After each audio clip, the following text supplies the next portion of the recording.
अध्यक्षीय उद्बोधन की और जिसके लिए हमारे मध्य आज माननीय श्री मनोज सिन्हा जी मौजूद हैं।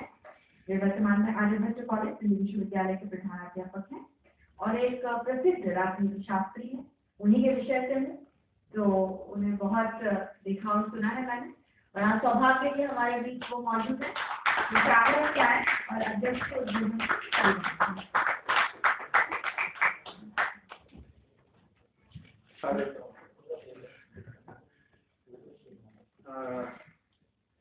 धन्यवाद अंशु जी। माननीय सुशील सिंह जी, आदरणीय मेंबर ऑफ पार्लियामेंट, बड़े भाई साहब नंद किशोर जी गर्ग, अशोक सिंह जी, आज इनकी पुस्तक का विमोचन करने हम सब यहाँ इकट्ठा हुए हैं। मनोज सिन्हा जी, आप लोगों के मध्य कई अनुज अग्रज सब बैठे हुए हैं, शक्ति दिखाई दे रहे हैं, अग्रज उमेश शर्मा जी, राजकमल जी, हम जैसे एकेडमिक से जुड़े हुए लोगों के लिए पुस्तक विमोचन एक बड़ा इमोशनल विषय होता है। इमोशनल इसलिए कि जिन लोगों ने भी लिखा है, लिखने वाले शायद आप लोग बहुत लोग हैं, लिखते तो रहते ही होंगे सब लोग, कई जर्नलिस्ट आपके बीच में हैं, ऐसा प्रतीत होता है। लेकिन हम टीचर्स जब लिखते हैं और लिखकर बुक प्रोड्यूस होता है, तो मैंने कई बार अपने ईमेल कलीग से पूछा है कि एक बच्चे के जन्म पर जैसा उनकी अनुभूति होती है, लगभग उसी तरह की अनुभूति एक पुरुष को जितना हो सकता है, उसी तरह की अनुभूति एक पुस्तक का विमोचन या उसको लोगों के सामने रखते समय होता है। इस अनुभूति के लिए पारिजात जी को मेरी तरफ से बहुत बहुत धन्यवाद। एक सेंस ऑफ जेलिसी के साथ इनको ये बताया, जेलिसी इसलिए कि बड़े दिनों से खुद मन था, ये थीम पर बहुत सोचता रहता था। नंद किशोर जी अभी बोल रहे थे तो कई घटनाएं, विचार वैसे ही चलचित्र की तरह मेरे दिमाग में भी चल रहे थे। 1971 में इन्होंने शुरू किया था, 1971 में मैंने भी एक स्वयंसेवक के रूप में पहली बार गुरुदक्षिणा की थी। बहुत छोटा था, इनसे उम्र का एक डिकेड का फर्क होगा हम दोनों में। देखने में मैं ज्यादा सीनियर लगता हूँ, उतना हूँ नहीं, लेकिन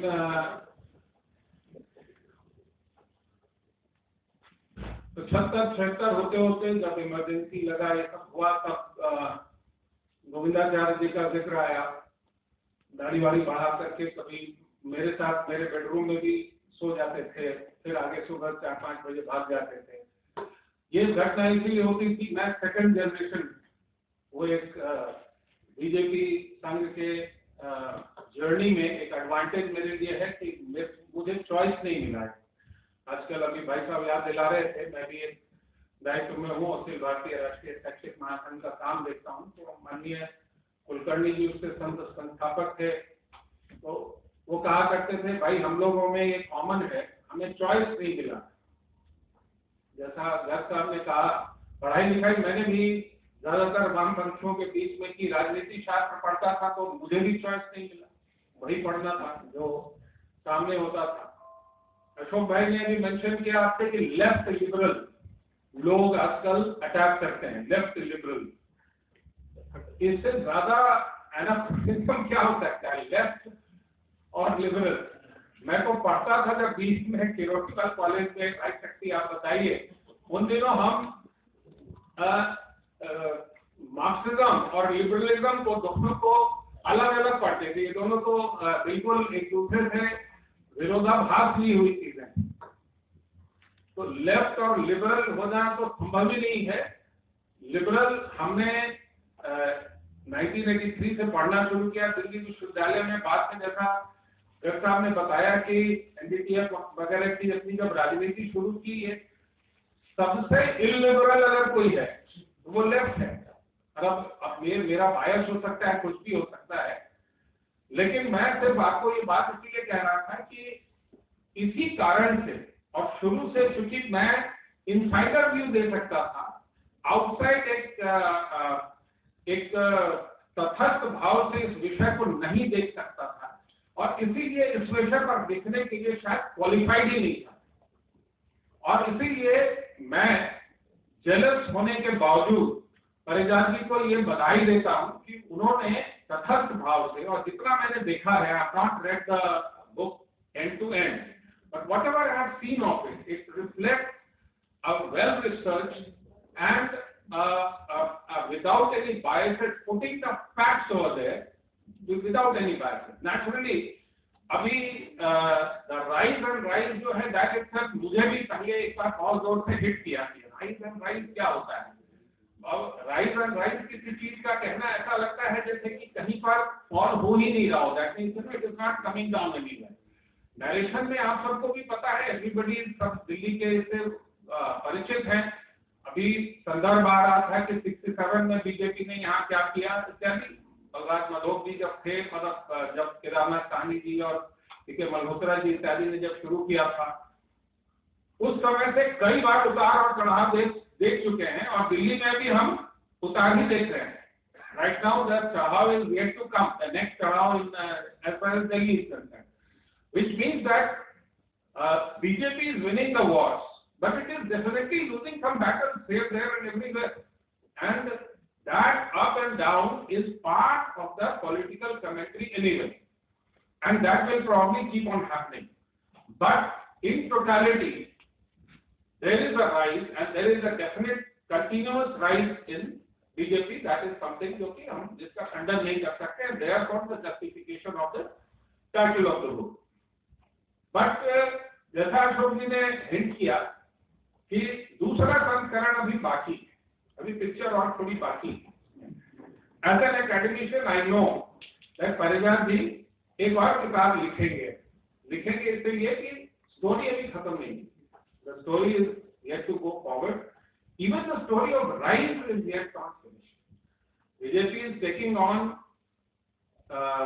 दीदी इन बंगाल, बट वैचारिक दृष्टिकोण से what was started by the left over there and the kind of discourse that the left gave in Bengal, that is what is coming into challenge. Didi had done a trick on the leftists with their own medicine. This time it is not the same. BJP is going with a different narrative and a completely different approach for them. And therefore, जो construct था leftist का वहाँ पर, उस construct को challenge करने जा रही है बंगाल में, and that I consider a significant happening, like many other events जो आपने परिजात जी ने अपनी किताब में नरेट किया है। और अभी केरल की कहानी बाकी है, वहाँ पहुँचना हम लोगों को, और वहाँ we are working, I mean let me announce to you that we are all working. I am part of it, and हमारा ABRSN वहाँ सड़कों पे भी लड़ता है, मरता भी है। मतलब you don't know how many of us lose our life for there, including my own teachers, जो शिक्षक वहाँ पर। इसीलिए मैं कह रहा हूँ आपसे, जो शुरू में निवेदन किया, ज्यादा बोलने का वक्त भी नहीं है, लेकिन लेफ्ट जैसा इलिबरल जो है नैरेटिव बहुत कम लोग दे सकते हैं, वहाँ बर्दाश्त नहीं करते हैं। वो दूसरे नैरेटिव को आप कुछ भी कह लीजिए, हम हमें सब कुछ कहने को राजी रहते हैं, बट स्टैलिनिस्ट जो है वो थैंकफुली हम लोग नहीं हैं, और थैंकफुली जो केरल में वो कर रहे हैं अभी, वो हम शायद कभी नहीं करेंगे। That will not be something that will do. We are a far more tolerant society, and whatever we in the BJP or in the Rashtriya Swayamsevak Sangh, whatever we are taught is not the way the leftists look at the world, and that's not the worldview we all carry. So from that standpoint, there is also a thank you to you परिजात जी कि आपने अपना दृष्टिकोण जो है वो narrow नहीं किया है, आपने वाइडिंग रख करके, और एक हमारा दृष्टिकोण जो होता है लाइफ का, वो भी अपनी किताब में संदर्भ में रखा है वहाँ पर। That is something for which every person practicing it from the point of view of BJP and RSS will be thankful about. हम पढ़ते थे इस समय में कि और मैं जब स्टूडेंट था, बाद में रिसर्चर था, तो रजनी कोठारी, मॉरिस जोन्स वगैरह को तो फटते ही थे, लेकिन रजनी कोठारी जी से कभी कभी जरा बहस करने का भी मौका एक आध बार लग गया था। तो दैट टाइम सारा नैरेटिव जो होता था 80s में, अर्ली 90s में, वो वन पार्टी डोमिनेंट सिस्टम की तरह होता है। Congress as an umbrella party जो कि फ्रॉम राइट टू लेफ्ट, और थोड़ी सी चर्चा भी की थी कि सभी लोग उसमें समाहित होते थे और एक अम्ब्रेला की तरह रहता था। Now the time is coming when it is more or less, that narrative is more or less getting replaced by the Bharatiya Janata Party. अगर आप इसको देंगे तो it's a significant event in the life of political parties in India, where center में तो Bharatiya Janata party आ ही गई, but Bharatiya Janata Party as a dominant theme and others are at the fringes. ये story अभी pan out कर ही रही है. That is something that is still panning out, and ये मैं food for thought दे रहा हूँ परिस्थिति को कि यहाँ से आप अपने सोचना शुरू कर सकते हैं for the next concurrent या दूसरे। बहुत बहुत धन्यवाद आज यहाँ बुलाने के लिए।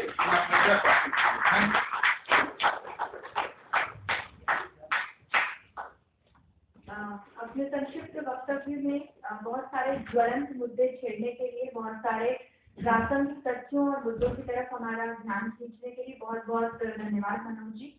निश्चित ही हम सभी इस चीज पर बहस करते ही रहते हैं कि लिबरल शब्द को जब हम लेफ्ट के साथ जोड़ते हैं तो अपने आप में कितना विरोधाभासी या पैराडॉक्स हमारे सामने हम देख सकते हैं।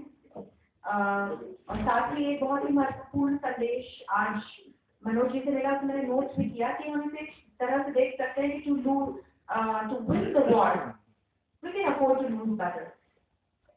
तो आगे बढ़ते हुए कार्यक्रम के समापन की ओर बढ़ चलेंगे, किंतु इसके पहले श्री राजकमल जी से आग्रह कि वे यहाँ आए और कुछ महत्वपूर्ण सूचनाएं आप सभी के समक्ष रखें।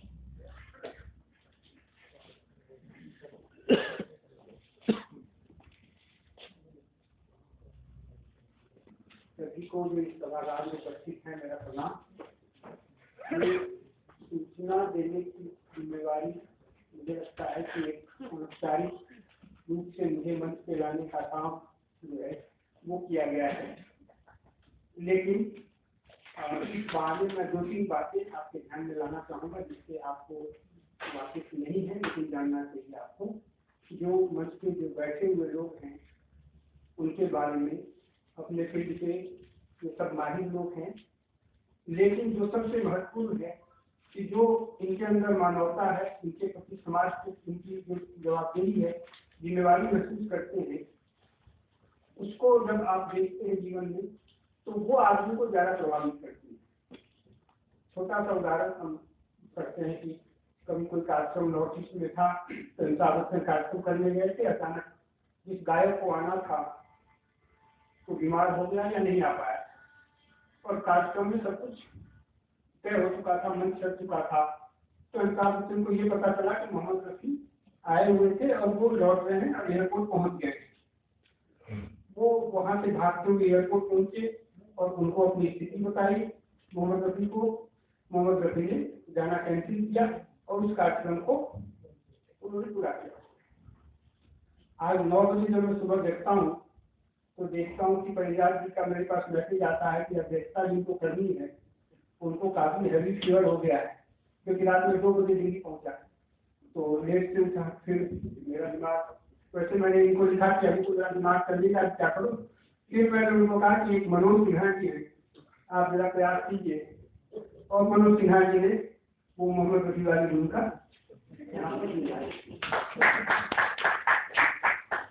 अमरनाथ जी यूपीएससी में सेक्शन ऑफिसर थे, काफी दिनों तक मैं संकल्प से जुड़ा रहा, तो यूपीएससी जाना आना लगा रहता था।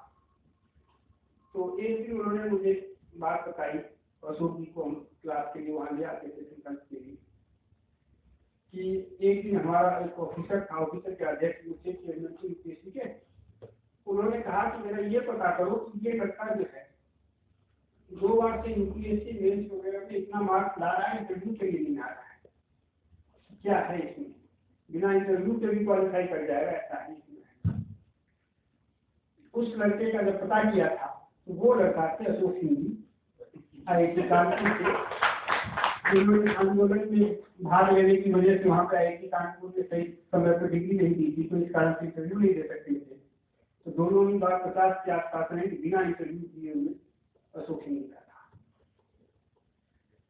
अभी बात आई सुशील बाबू की, पार्टी तो राजनीति में है, तो वैसे जो मेरे ख्याल से कभी कांग्रेस में पूरी फैमिली नहीं रही, तो इसीलिए वैसे भी बहुत ज़्यादा वैचारिक रूप से अलग तो कभी थे ही नहीं। लेकिन जो मैं कह रहा था कि मानवीय पहलू के लिए अभी लॉकडाउन का समय चल रहा था, लोगों का आना जाना कहीं भी बहुत मुश्किल था वैसे भी। इसी बीच में पटना से किसी का फोन आया कि उनकी पत्नी का ट्रांसफर बंगाल हो गया है और उनके हस्बैंड को भी कोरोना हो गया, घर में बाकी लोग कोरोना से पीड़ित हैं, 3 छोटे छोटे बच्चियां हैं और ट्रांसफर वहाँ हो गया है। हमें समझ में नहीं आया कि अभी के समय में ट्रांसफर उसमें भी लेडीज का कैसे हो गया, लेकिन बैंक में है, अब हो गया तो हो गया उसमें।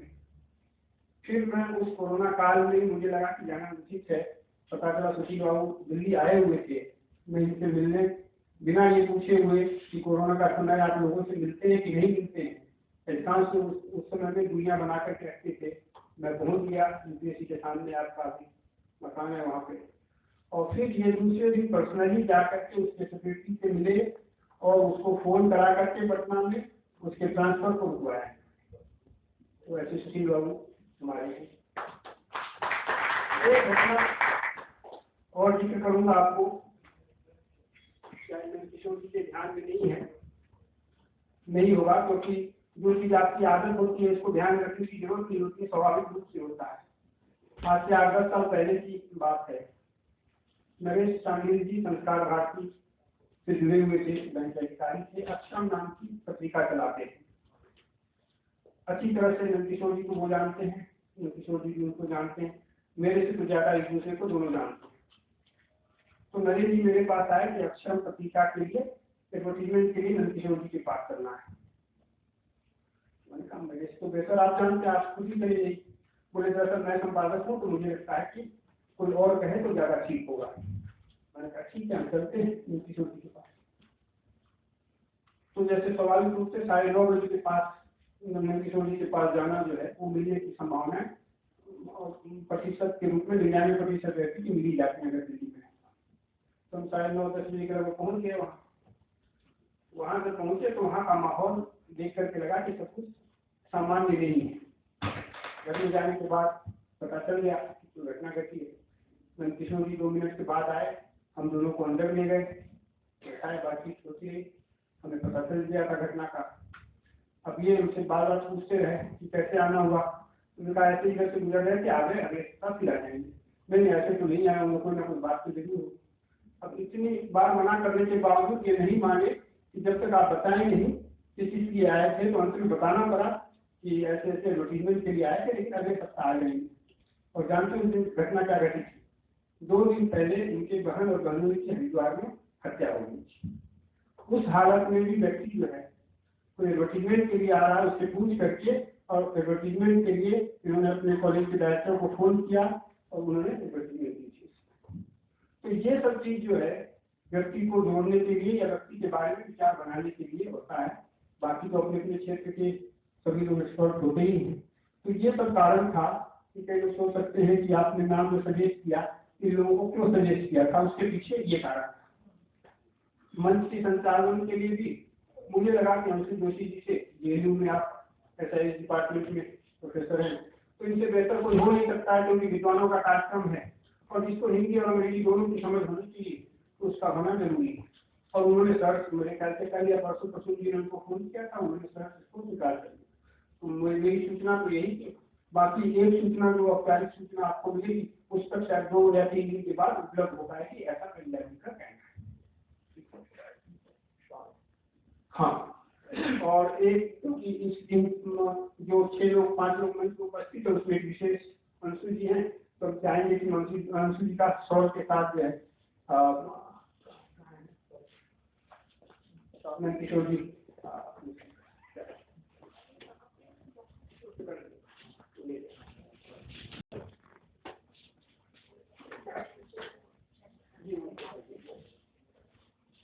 अब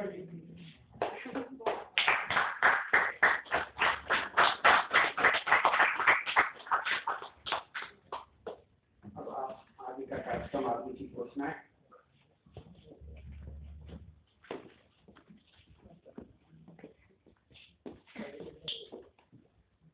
मेरे लिए भी गौरव के क्षण, 2 क्षण तो मैं भी जरा हर्षानुभूति में डूब रहा। बहुत गौरव का और प्रसन्नता का अनुभव हो रहा है। हर्ष का विषय है। आप सभी को मेरा हृदय से आभार, धन्यवाद। कार्यक्रम की ओर बढ़ चलूं तो अब समापन का समय आ गया है।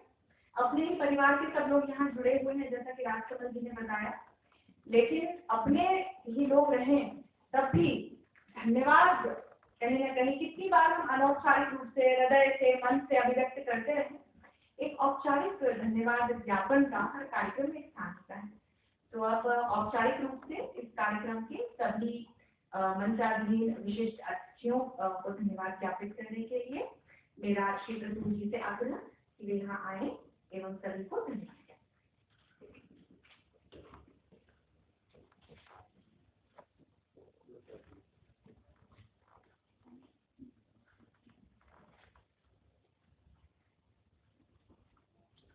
कार्यक्रम का हम समापन की ओर बढ़ रहे हैं, लेकिन समापन सामने के कैंटीन से होगा। चाय वाले और वहाँ पर कुछ अन्य हर्षे की व्यवस्था करके रखे हुए हैं। माननीय अध्यक्ष जी डॉक्टर प्रोफेसर मनोज सिन्हा जी, माननीय वक्ता और हम सबके अभिभावक डॉक्टर नंद किशोर गर्ग जी, लोकसभा के माननीय सदस्य श्री सुशील कुमार सिंह और वीज वक्तव्य के पूर्व श्रीमान अशोक सिंह जी,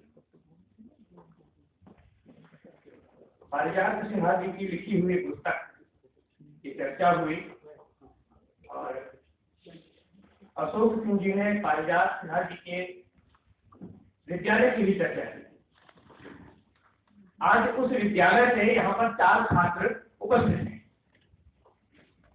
पारिजात जी हैं,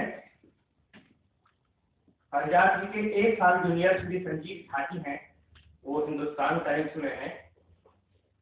उनसे 1 साल जूनियर मैं हूँ और उनसे 2 साल जूनियर, 3 साल जूनियर श्री उपेंद्र नाथ जी हैं। ये चारों लोग उपस्थित हैं यहाँ। भारत माता परिवार के राष्ट्रीय अध्यक्ष मुरारी जी उपस्थित हैं यहाँ। अन्य गणमान्य जन उपस्थित हैं और समाज में काम कर रहे, धरातल पर पहुंचकर लोगों तक पहुंच रहे वैसे कई कार्यकर्ता उपस्थित हैं यहाँ। जो पुस्तक है वो पूरी तरह से शोध प्रबंध है। वो पार्टी लाइन पर कितना है ये तो पाठक तय करेंगे, लेकिन शोध है और उसमें जो अन्वय है और अन्वेषण है, दोनों ही सर्वेक्षण और इतिहास के आधार पर लिखा गया है। ये एक परंपरा है और उस परंपरा में पारिजात सिन्हा जुड़ रहे हैं। बड़ी कठिन परंपरा है। लोगों ने अपना जीवन बुलाया, विपदाओं में खड़ा होकर काम किया और उस परंपरा की रचना की। जब कोई लेखक लिखता है राइट एंड राइट और ये किसी पार्टी के बारे में लिखता है, उसके पीछे कितने लोग लगे थे, कितनी संस्थाएं, कितने कार्यकर्ता। और इस पुस्तक का कलेवर जो गढ़ा गया वो कोरोना के विपत आपत काल में गढ़ा गया है, जिसमें सामान्यतः या तो हाहाकार चल रहा था या सामर्थ्यवान अपने घर में थे।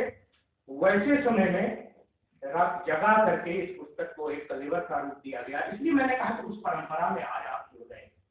वो गजब की परंपरा है कि घर बार छोड़कर निकल पड़े, खाना मिलेगा कि नहीं मिलेगा पता नहीं, लेकिन काम करना है समाज का। दिनकर जी कहते हैं, वाटिका और वन एक नहीं, आराम और रण एक नहीं, वर्षा अंधड़ आपद प्रचंड प्रचंड, पौरुष के हैं साधन प्रचंड। वन में प्रसून तो खिलते हैं, बागों में शान न मिलते हैं, कंकड़ियां जिनकी तेज सुधर, छाया देता केवल अमर, विपदाएं दूध पिलाती हैं, आंधी डोरियां सुनाती हैं, जो लाक्षागृह में जलते हैं वे ही सूरमा निकलते हैं।